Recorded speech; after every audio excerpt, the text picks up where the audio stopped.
एक सुनसान रात थी। राइस्टर और ज्ञान भाई मूवी देखकर बाइक से घर जा रहे थे। तभी अचानक तेज बारिश होने लगती है। ज्ञान भाई घबरा कर बोला, अरे राइस्टर, कुछ दिख ही नहीं रहा भाई। तभी सामने से एक ट्रक सीधा उनकी तरफ आता है। ज्ञान डर के बाइक को मोड़ता है और दोनों एक पुरानी हवेली के गेट के अंदर घुस जाते हैं। राइस्टर ने सांस लेते हुए कहा, भाई बाल बाल बचे, बारिश बहुत तेज है, चल थोड़ी देर यहीं रुकते हैं। फिर दोनों हवेली के अंदर जाते हैं, लेकिन अंदर एक अजीब सा सन्नाटा था। राइस्टर ने इधर उधर देखा और बोला, भाई मुझे जोर से लगी है, तू रुक, मैं अभी आया। फिर वह हल्का होने जाने लगता है, लेकिन जैसे ही थोड़ा आगे बढ़ा वह तुरंत रुक गया, क्योंकि कहीं से बहुत हल्की सी रोने की आवाज सुनाई दे रही थी। उसे अब डर लग रहा था, लेकिन वह फिर भी धीरे धीरे उस आवाज की तरफ बढ़ता गया। चलते चलते वह एक पुराने कमरे के सामने जा खड़ा हुआ और जो अंदर देखा उसका होश उड़ गया। बारिश रुक चुकी थी। ज्ञान भाई चिल्लाए, ओए राइस्टर, बारिश रुक गई है, चल निकलते हैं। फिर दोनों घर की तरफ निकल पड़े, लेकिन ज्ञान को कुछ अजीब लगा, पर अंधेरी रात में उसने ज्यादा सोचा नहीं।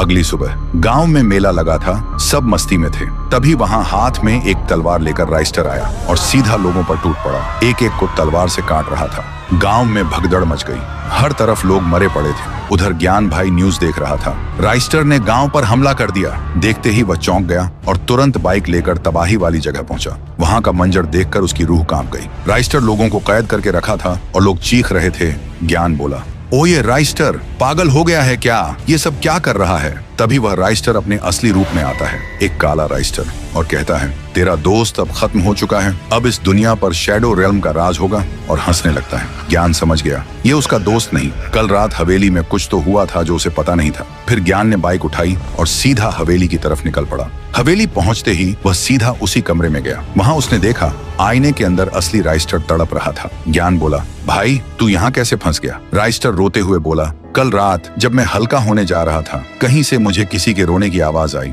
मैं उस आवाज के पीछे चलता गया और तभी एक कमरे में देखा, आईने के अंदर एक इंसान कैद था जो मेरे जैसा ही दिख रहा था, मगर पूरा काला। वह मुझे बोल रहा था, मुझे बचाओ, मैं बाहर नहीं आ पा रहा। मैं पहले ही डरा हुआ था, ऊपर से मुझे जोर से भी लगी थी। हड़बड़ी में मैंने आईने की तरफ हाथ बढ़ाया और उसी पल अंदर वाला काला राइस्टर बाहर आ गया और मैं आईने के अंदर चला गया। फिर काला राइस्टर मेरा रूप लेकर तेरे पास गया था और अब मेरा शरीर काला पड़ने लग रहा है। ज्ञान भाई बोला, फिक्र मत कर भाई, मैं हूं ना। फिर ज्ञान भाई ने वहां पड़ी लोहे की रॉड उठाई और पूरी ताकत से आईने पर वार किया।